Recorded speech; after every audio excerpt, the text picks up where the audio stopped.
আজ রান্না করব একেবারে ঘরোয়া স্টাইলে সুস্বাদু মাছের ঝোল। চলুন শুরু করি।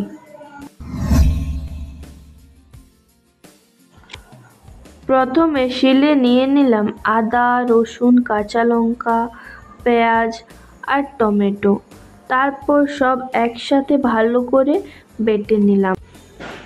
তারপর মাছ নিয়ে নিয়েছি, ভালো করে ধুয়ে কেটে পরিষ্কার করে নিয়েছি। তারপর দিয়ে দিলাম নুন, হলুদ আর লঙ্কার গুঁড়ো, আর দিলাম সর্ষের তেল। সব কিছু ভালো করে মেখে নিলাম।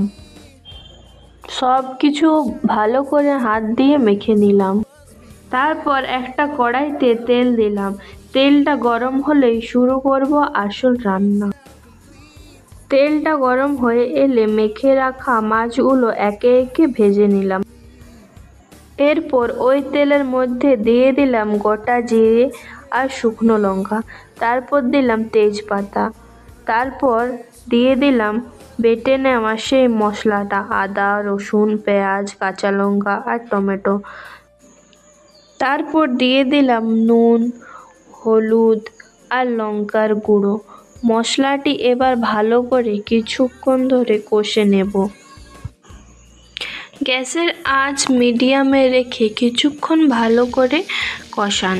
কষাতে কষাতে দেখবেন মশলার রং হালকা চেঞ্জ হয়ে গেলে এতে জল দিয়ে দেব। ভালো করে কিছুক্ষণ কষিয়ে নেওয়ার পর এরপর দিয়ে দিলাম জল।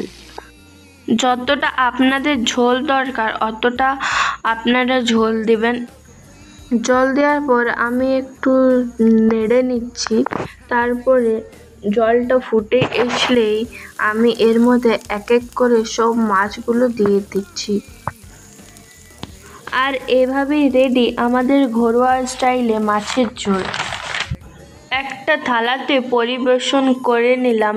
তোমরাও ট্রাই করে দেখো আর জানিও কেমন লাগলো। ভিডিওটা ভালো লাগলে একটা লাইক দিও। রান্না কেমন লাগলো কমেন্টে জানিও। আর এমন আরও রেসিপি পেতে হলে সাবস্ক্রাইব করে পাশে থেকো। Thanks for watching.